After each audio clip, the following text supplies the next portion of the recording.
ఈ విజయవాడ కమిషనర్ గా పనిచిన క్రాంతిరాణ టాటా జగన్మోహన్ రెడ్డి గారి మీద గులకరాయి పెట్టినప్పుడు ఈయన ప్రెస్ మీట్ పెట్టిండు. ఈయన ఏం చెప్పాడు తెలుసా ఆదిత్య గారు? సార్ అంటే జగన్మోహన్ రెడ్డి గారి హత్య చేయడానికి విసిరిన గులకరాయి జగన్మోహన్ రెడ్డి గారికి తగిలి, తర్వాత మంత్రి వెల్లపల్లికి తగిలి, అది కింద పడి ఎటో మాయమైపోయిందని చెప్పిండు. అవును చూడండి ఎంత ఎస్పీలో. తర్వాత ఈ ఈ ఢిల్లీ ఈ బాంబే విమానం ఎక్కిన ఈ రామయ్య అనే అతను కూడా పట్టాభిని అరెస్ట్ చేసిన వాళ్ళు ముఖ్యమైన పోలీస్ అధికారి. అంటే కొంతమందిని మీకు హిడింబి అనే పేరు ఉంటావా, హిడింబి అని చెప్పేసి అని మనుషుల్లాగానే ఉంటారు, ఒక గిరిజన తెగ.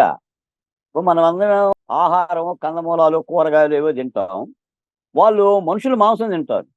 అంటే కిడ్నీలు గుండె మెదడు దాచిపెట్టుకొని ఈ హిడింబి నరజాతులు తింటారు. బహుశా ఐపీఎస్ లో వీళ్ళు కూడా తెగకు సంబంధించిన. అంటే నేను ఇంత సీరియస్ గా ఎందుకు అంటున్నానంటే ఆంధ్రప్రదేశ్ ఐపీఎస్ పరువు తీశారండి. అవును ఆంధ్రప్రదేశ్ ఐపీఎస్ పెరుగు తీశారు. ఎంత దాష్టీకాలు జరుగుతున్నాయంటే ఇప్పుడు కూడా పొద్దు నుంచి సార్, గొట్ల వెళ్ళారు ఇంజనీరింగ్ కాలేజీలో మహిళల మూత్రం పోసుకునే బాత్రూముల్లో సీసీ కెమెరాలు పెట్టి 300 వీడియోలు తీసాడు అమ్ముకుంటున్నాడంట. అవును పెద్ద ఎత్తున గోల అక్కడ విద్యార్థులు. అందుకని ఈ సోషల్ మీడియా వచ్చిన తర్వాత ఇటువంటి దుర్మార్గమైన పరిపాలన, దీని నకలన్నీ కూడా వైసీపీ ప్రభుత్వమేనండి. ఎందుకంటే వైసీపీ పరిపాలనలో ఏది చూడకూడదో అవన్నీ కూడా చూపించారండి. ఇప్పుడు ఏంటంటే శుద్ధపూసలాగా మళ్ళీ నేను నిన్న మొన్న విన్నా, ఆ వైసీపీ అధికారిక పత్రిక ఛానల్లో ఒక కుక్కల్లాగా అందాలను విరబూసి, అందాలను వరజిమ్మి, లేడీ కిలాడి లేడీ, వలపన్నిన లేడీ, ఏంటి సార్ ఇవన్నీ కూడా ఒక దుర్భాగ్యమైన పాత్రికేయుల్లో ఉండి ఇష్టానుసారంగా తలకు రంగులు రాసుకొని లకారాలతో మాట్లాడకూడదులే కానీ ఆ విధమైన పరిభాషలతో ఒక ఆడకూతురు మీద చేస్తుంటే ఈ రోజున అక్కడ ఎఫ్ఐఆర్ ఉంది. అక్కడ ఆ అమ్మాయిని అరెస్ట్ చేసి జైలుకు పంపటం అనేది ఉంది. అన్ని సాక్ష్యాధారాలతోనే ఉంది. ఆ అమ్మాయి ఫోన్లు సీజ్ చేశారు, అకౌంట్ సీజ్ చేశారు, ఆ అమ్మాయి డబ్బులు సీజ్ చేశారు. ఆఖరికి ఆ అమ్మాయి ఏదో మహిళలకు సంబంధించిన ఇబ్బంది జరిగితే కనీసం వాటికి సంబంధించిన గుడ్డలను కూడా ఇవ్వలేదని చెప్పేసి అని తల్లి ఆరోపణలు చేస్తుంది. ఆ అమ్మాయి బొమ్మలు 2-3 గీపిచ్చేసి అందంగా ఉన్న బొమ్మల్ని ఈ విధంగా వాళ్ళు ఆడుకుంటున్నారంటే సిగ్గు లేకపోకుండా ఆ పేరు నాని ఒకడు, ఆడికి అసలు సిగ్గు లేదు. మరి ఆ ఇంట్లో పిల్లలు ఉండారో లేదో. ఏంటి సార్ కోట్ల రూపాయలు పారిశ్రామికవేత్తల మీద వలేసింది? ఎవడు చూశాడు? ఈ ఎదవలు చూశారా పారిశ్రామికవేత్తల మీద వలేసిందనండి? ఆఖరికి మీకు ఒక మాట చెప్తాను. ఈ అమ్మాయ తన మీద జరిగిన అత్యాచారానికి సంబంధించిన ఆ పారిశ్రామికవేత్త కొడుకు మీదో అతని మీద పెట్టిన కేసుకి ఫిబ్రవరి 5, 9 మధ్య వెళ్ళి ఈ అమ్మాయి పోలీసులు కానీ కోర్టులు కానీ సాక్ష్యాధారాలు ఇవ్వాలంట. 2వ తారీఖున ఈ అమ్మాయిని పట్టుకొచ్చారు. ఈ 2వ తారీఖున పట్టుకొచ్చి 40 రోజులు ఇక్కడే ఉండటం మూలాన అక్కడ పోలీస్ అధికారులు న్యాయస్థానము వీళ్ళు డోర్ లాక్ అని చెప్పేసి అని రాసి పంపించేస్తే ఆ కేసును క్లోజ్ చేశారు.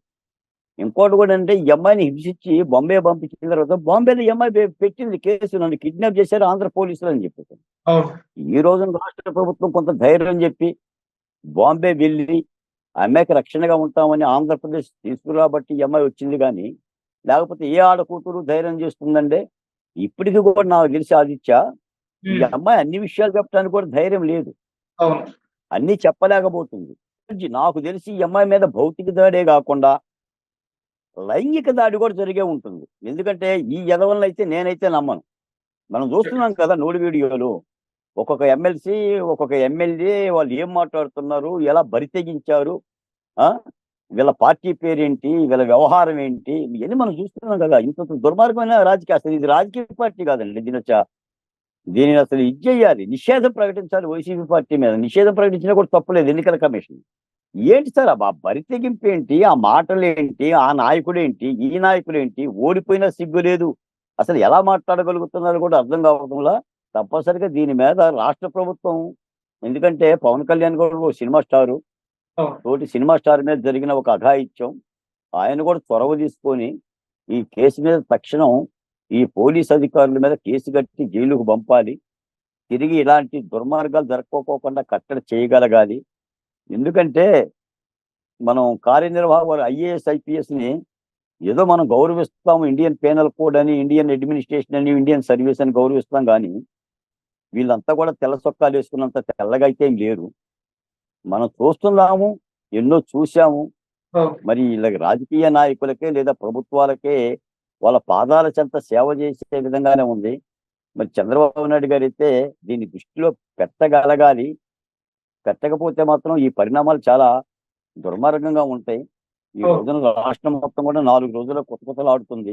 ఉమ్. మీలాంటి జర్నలిస్టులు, నాలాంటి ఉద్యమకారులు అన్ని ఛానళ్ళు కలిపి ఈ విషయాన్ని వెలుగుతీసినాయి. అవును. ఇప్పటికి కూడా ఆ కుక్కల విద్యాసాగర్ గారు ఎక్కడో మరి పోలీసులు వెనక పట్టుకోవాలి. అవును. వాడు ఏమైపోయాడు? వాడు ఎక్కడ దాక్కున్నాడు? ఇంత నిర్లిప్తత ఏంటి? అంటే గుంజకు రావాలి కదా! వాడు గుంజకు వచ్చేసి ముందు వాడి మీద కేసు పెట్టాలి కదా! ముందుకు రావాలి కదండీ! ఆ! ఒక తప్పుడు కేసు ఒకటి పెట్టి ఇంకో మాట ఏంటంటే వీళ్ళు పెట్టిన కేసుకు సంబంధించిన డాక్యుమెంట్ గాని, లేదంటే దాని తారీఖులు గాని ఇవన్నీ కూడా బూటకాలేనండి. చాలా స్పష్టంగా ఈ రోజున ఒక్కొక్కటి అంచెలుగా వస్తున్నాయి. ఉమ్. వీళ్ళు చెప్తున్న మాటలు గాని, వీళ్ళు చేస్తున్న చేష్టలు గాని ఎందుకంటే ఈ విద్యాసాగర్ కూడా పరిచయం ఉంటే పరిచయం ఉండొచ్చు. నేనేమి అమ్మాయితో పరిచయం లేదని నేను అన్న గాని, పరిచయం ఉంటే పరిచయం ఉండొచ్చు. వీళ్ళు పావుగా వాడుకున్నారు. పావుగా వాడుకొని ఈ దుర్మార్గమైన ఈ చర్యకి ఒడిగట్టినట్టున్నారు. తప్పనిసరిగా దీని మీద చెయ్యాలి. నేను మాట చెప్తాను. అతను చేసిన ఫిర్యాదు ఏంటంటే ఆయన చేసిన కాగితం ఫిర్యాదు. ఓకే. నన్ను బ్లాక్‌మెయిల్ చేసి, ఉమ్. బెదిరించి నా పొలాన్ని రాయించుకుంది. ఇది కాదంబరి జిత్వానీపై వైసీపీ నాయకుడు కుక్కల నాగేశ్వరరావు చేసిన ఫిర్యాదు. ఓకే. ఈ ఫిర్యాదు ఎప్పుడు చేశాడు? 2వ తారీఖున చేశాడండి. దానికి సంబంధించిన డాక్యుమెంట్ అనేది ఇచ్చాడు. ఈ డాక్యుమెంట్ ఏంటో తెలుసా సార్?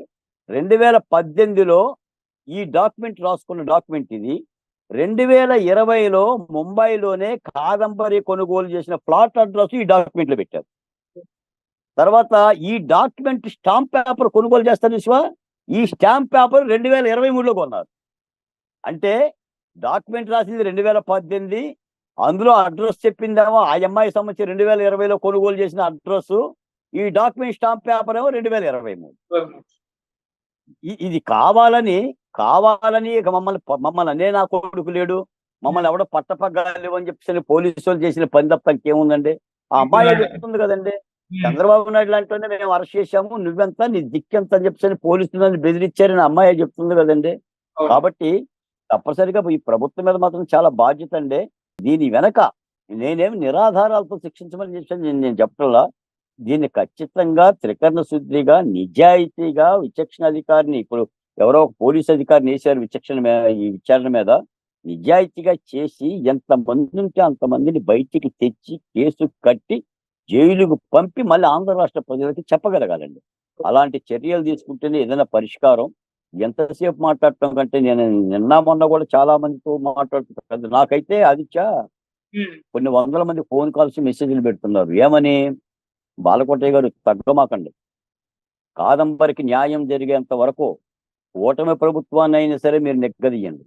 మీరు చంద్రబాబు నాయుడు గారి యొక్క దగ్గరికి విషయం వెళ్ళేంత వరకు గట్టిగా మీరు మాట్లాడండి. ఈ రోజున పౌర సమాజం బతకాలి. ఇటువంటి ఘాతుకాలని చూడలేకపోతున్నాం. పౌర సమాజం అంతా కూడా నిద్రిస్తుంది. మహిళా సంఘాలు కానీ, మహిళా నాయకులు కానీ, ఆదిత్య ఇప్పుడు ఆయా రాజకీయ పార్టీలో మహిళా నాయకురాలు ఉంటారుగా, మహిళా సంఘాలు ఉంటారు కదా, ఫైర్ బ్రాండ్స్ కూడా ఉంటారు కదా. మరి వాళ్ళు వెళ్ళి ఈ అమ్మాయికి అండగా ఉండాల్సిన అవసరం ఉందా? ఆ అమ్మాయికి ఒక భరోసా ఇవ్వాలా, ఒక ధైర్యం ఇవ్వాలా? ఇప్పుడు ఫైర్ అనేది డిబేట్ లోనే కాదుగా చూపించేది, ఆదిత్య. ఆ అమ్మాయిని కలవాలి కదా. ఇప్పుడు అది కూడా డిమాండ్ గా అడుగుతున్నారు పౌర సమాజం నుంచి పెద్దలు. ఏరి బాలకోటయ్య అని చెప్పేసి అడుగుతున్నారు. తర్వాత సినిమా ఫీల్డ్ ఉందా? అగ్ర నాయకులు ఉండాలి, అగ్ర నటులు. వాళ్ళు సినిమాల్లో ఒక్కడే 100 మందిని కొడతారు కదా, 100-200 మంది అట్లా లేచిపోతారు కదా కత్తి పట్టుకుంటే. బాహుబలిలో కానీ లేదంటే ఇంకోటిలో కానీ. నేను ఇప్పుడు కత్తులు పట్టుకోమని అంటలేదు కానీ కనీసం ఆ పిల్లకి నైతిక మద్దతుగా ఉండాలి కదా ఒక యాక్టర్గా.